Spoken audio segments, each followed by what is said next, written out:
CID का episode 17 आ चुका है, जहां पर एक सोसाइटी में लड़का अपने वीज़ा लगने के कारण मिठाई बांट रहा होता है, अपनी खुशी जाहिर कर रहा होता है। लेकिन उसी समय उसी बिल्डिंग में कहीं से गोली की आवाज़ आती है। सीआईडी को वहां पर बुला लिया जाता है एंड सीआईडी को वहां के लोग बताते हैं कि सिर्फ एक फ्लैट 403 है जिसका वो दरवाज़ा खोल नहीं पाए, और बाकी सारे दरवाजे खोलकर उन्होंने देख लिया कि वहाँ तो गोली नहीं चली है। तो फ्लैट 403 का दरवाज़ा तोड़कर दया वहाँ पर और बाकी की सीआईडी की टीम पे घुस जाते हैं। वहाँ पर एक स्पीकर से आवाज़ आती है कि मेरी मौत की जो पहेली है उसे सुलझाओ, यानी कि स्पीकर में किसी ने प्री रिकॉर्ड किया होता है। एंड वहीं पर एक डेड बॉडी भी उनको मिलती है। और अगर आवाज़ गोली की आई थी बिल्डिंग में, लेकिन ये जो डेड बॉडी है इसके कहीं भी कोई घाव देखने को नहीं मिलता है, कोई गोली का भी निशान नहीं है और ना ही किसी तरीके से मारा हो उसका कोई भी निशान नहीं है। लेकिन ये वहाँ पर मरा हुआ है, इसकी आंखें पूरी लाल हुई पड़ी थी। एंड इसी के साथ वहाँ पर आवाज़ जो है गोली की फिर कहाँ से आई, तो वही स्पीकर से आवाज़ आती है कि नकली आवाज़ थी जो कि स्पीकर के ज़रिए चलाई गई थी, नकली, ताकि नकली सुराग वहाँ तक पहुँचे एंड सीआईडी वाले वहाँ पर आ जाए। तो ये जिस बंदे का फ्लैट था, विक्रांत नाम था उसका, उसके कमरे में आकर सीआईडी चेक करती है तो इतने सारे हथियार, इतने सारे जहर और एक फांसी का फंदा, बहुत कुछ इस तरह का ऊट पटांग जो सामान है उसके कमरे में इनको मिलता है। सोसाइटी वाले लोग कहते हैं कि यहाँ पर विक्रांत नाम का जो लड़का रहता था, यानी कि जो बंदा रहता है, वो बहुत ही ज़्यादा एक बदतमीज़ टाइप का इंसान हुआ करता था। यही लड़का जो कि जिसका वीज़ा लगा था अभी, वो बताता है कि ये उसका किराएदार था, उसके घर में रहता था। लेकिन ये जो मकान मालिक था विक्रांत, जो कि अब मर चुका है, ये कभी भी इसके घर में घुस जाता था बिकॉज मकान मालिक तो वही था। एंड इससे ऐसी चीज़ें पूछने लगता था जैसे कि कुछ ना कुछ गलत कैसे करें, बॉम्ब कैसे बनाएं, इस तरह की चीज़ें पूछने लग जाता। वहाँ का वॉचमैन विक्रांत के बारे में बताता है कि विक्रांत एक दिन बहुत दारू पीकर ऑटो में आया था एंड उसका हाथ टूटा हुआ था। एंड विक्रांत इस वॉचमैन को कहता है कि ये सब एजेंट मैक ने उसका हाल किया है। और फिर वो वॉचमैन को कहता है किसी को भी ये नाम बताना मत। तो एजेंट मैक के कारण इसका ये हाल हुआ था। उसके बाद डॉक्टर सालोंके बताते हैं कि इसकी जो मौत है वो एक केमिकल से हुए हैं, ऐसा केमिकल जो कि सूंघाने से बंदे की मौत हो जाती है। एंड वो रुमाल भी इन्हें मिल गया, रुमाल के ऊपर AM लिखा हुआ था। एंड AM का मतलब ऑफ कोर्स एजेंट मैक होगा, ऐसा ACP प्रद्युम्न बताते हैं। उसके बाद एजेंट मैक कौन है सर्च करने के बाद अवनी बताती है कि एजेंट मैक नाम की एक बुक है जहाँ पर मुजरिम खुद के क्राइम्स लिखते हैं, बहुत ज़्यादा बिकती है। एंड इसका राइटर अनोनिमस है, अज्ञात है, यानी कि किसी को नहीं पता। फिर एक ईमेल है जो कि पंकज को आती है एंड पंकज वो दिखाता है, उस ईमेल में वही विक्रांत नाम का बंदा होता है और वो उस वीडियो में बोलता है, जो कि एक्चुअल में अब तो मर चुका है, लेकिन वो सीआईडी वालों को बोलता है कि जाकर इस एजेंट मैक को पकड़ो, तभी मेरी मौत की जो पहेली है उसे सुलझा पाओगे। उसके बाद सीआईडी वाले इस बुक्स की पब्लिशर के पास जाते हैं, पूर्वी और दया उसे पकड़ लाते हैं एंड उससे पूछते हैं कि पब्लिशर कौन है। वो कहती है पब्लिशर तो अनोनिमस है, यानी कि वो भी इसको नहीं जानती है। लेकिन वो एक चीज़ बताती है कि यहाँ पर जो बुक्स की स्क्रिप्ट्स वगैरह थी वो लेटर बॉक्स में छोड़कर जाता था एंड वही निकालने ये जा रही थी एंड वहीं से निकालती थी वहाँ पे। और अगर ये इसको पैसे डिलीवर करने होते थे इसको, तो वो बंदा अगर खुद नहीं लेता था, अपने कुछ गुंडे भेज देता था एंड वही गुंडे इससे पैसे ले लेते थे। उसके बाद पता चलता है वो केमिकल जिससे वो बंदा मरा है उसको उस लड़के ने खरीदा था जो कि बाहर जाने वाला था, जिसकी 2 दिनों में कनाडा की फ़्लाइट थी।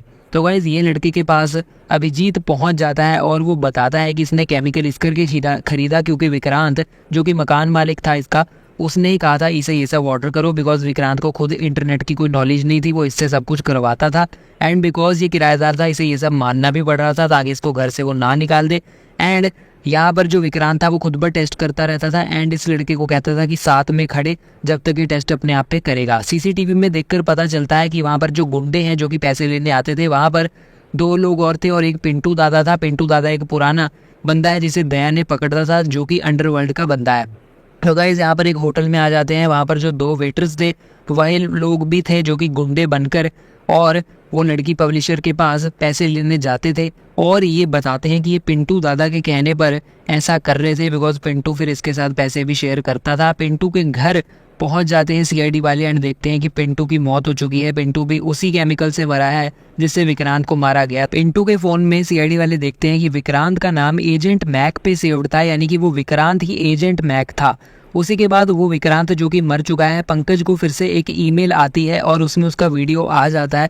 तो गैस वो वीडियो को चला देता है एंड यहाँ पर विक्रांत जो मर चुका है वो ये बताता है कि उसने आत्महत्या करी बिकॉज उसकी जो ज़िंदगी है काफ़ी ढीली सी चल रही थी, काफ़ी बोरिंग चल रही थी। उसने सोचा क्यों ना तड़का लगाया जाए, तो उसने खुद को तो मार ही लिया, सुसाइड तो कर ही लिया, एंड ऑल्सो जो पिंटू दादा है उसको भी मार दिया इस कहानी में और ज़्यादा तड़का लगाने के लिए एंड सीआईडी वालों का दिमाग ख़राब करने के लिए।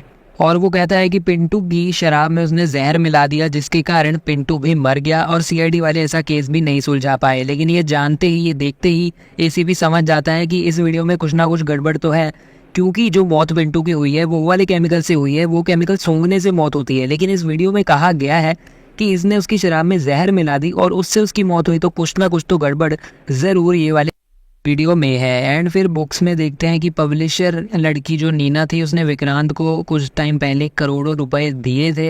एंड अब ये चीज़ जो है वो जाकर चेक करते हैं विक्रांत के घर में कि वो करोड़ों रुपए वहाँ पर पड़े हैं या फिर नहीं। वो देखते हैं बैग तो पड़ा है लेकिन उसमें सारे नकली नोट हैं और असली वाले नोट वहाँ पर नहीं रहे। उसी के बाद वो उसी लड़के के पास पहुँच जाते हैं जिसकी फ़्लाइट थी कनाडा, जो कि जाने वाला था। सीआईडी वालों का शक इस पे स्टार्टिंग से था एंड एंड में यही बंदा है जो कि क्रिमिनल निकलता है एंड ये ही सीआईडी वालों को गुमराह कर रहा था।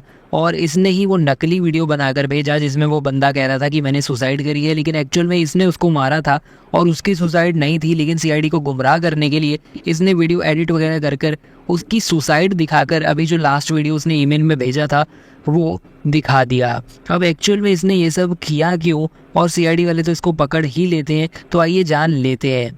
तो गाइस ये बोलता है कि वो जो बंदा है जो इसका मकान मालिक था वो इसके साथ सारी चीज़ें करता था, बिकॉज इसको भी रखता था जब भी वो किसी चीज़ पे टेस्ट करता था, अपनी बॉडी पे केमिकल वगैरह के अगर टेस्ट करता था, तो उसी के चलते हुए उसने इसको एजेंट मैक वाला राज भी बता दिया था कि वो बुक्स लिखता है क्राइम पे एंड उसने इतने करोड़ों रुपए कमा लिए हैं इस चीज़ से। तो ये वाले राज का इसको पता चल गया कि वही एजेंट मैक है।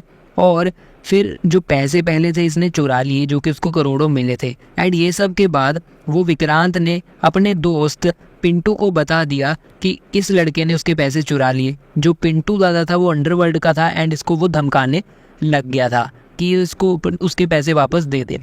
लेकिन ये पैसे वापस देना नहीं चाहता था बिकॉज ये पैसों के साथ कनाडा जाना चाहता था, अपना जो भविष्य है उसको सेट करना चाहता था। इसी करके इसने पिंटू को भी मार दिया एंड ये जो बंदा विक्रांत था अपना मकान मालिक, इसको भी मार दिया क्योंकि इसके पीछे पड़ गए थे दोनों ही। तो गाइस इसने ये आइडिया भी लगाया कि जब हाथ फ्रैक्चर हुआ था विक्रांत नाम के बंदे का, जो कि अब मर चुका है, विक्रांत बंदा जो था उसका हाथ फ्रैक्चर था, तो वो अपनी जो भी बुक्स वगैरह लिखना चाहता था उसको इसने एक ऐसी ऐप बताई, वॉइस टू टेक्स्ट वाला सॉफ्टवेयर बताया, जिससे वो जो भी बोलेगा उसका टेक्स्ट लिख दिया जाएगा। इसी करके वो अपनी कहानियों को नरेट करने लग गया, बोलने लग गया। और जब वो अपनी कहानियों को रिकॉर्ड करने लग गया, ये लड़के ने सोचा कि वही कहानियों से ये अपना अलग प्रोपागेंडा चला लेगा। उसी कहानियों को जोड़कर वीडियो एडिट वगैरह कर इसने ये अलग अलग ईमेल्स बनाए जिससे ये सीआईडी को गुमराह करने लग गया, ताकि सीआईडी इसी चीज़ में लगी रहे, सीआईडी को कंफ्यूज करता रहे ये नकली वीडियोस के साथ, जो कि उसने अलग अलग क्राइम वीडियोस की उसकी जो कहानी है उसको एडिट करके कोई कहीं से लगाकर, कोई डायलॉग कहीं से लगाकर जोड़कर सीआईडी वालों को ये वीडियोस भेजने लग गया, ताकि सीआईडी को कुछ समझ ना आए, ताकि सीआईडी इसी में उलझी रहे और ये बंदा पैसे लेके फरार हो जाए और कनाडा जाकर अपना भविष्य बना ले। लेकिन ऐसा ना हो पाया। तो गाइस ये थी सीआईडी की एपिसोड 17। कमेंट्स में बताओ कैसा लगा। और वैसे कहानी में काफ़ी सारे ट्विस्ट एंड टर्न्स थे आज वाली में। आने वाले दिनों में सीआईडी के रेगुलर वीडियोज़ के लिए हमें सब्सक्राइब करके बेल आइकन दबा लो। अभी के लिए चलता हूँ, गुड बाय।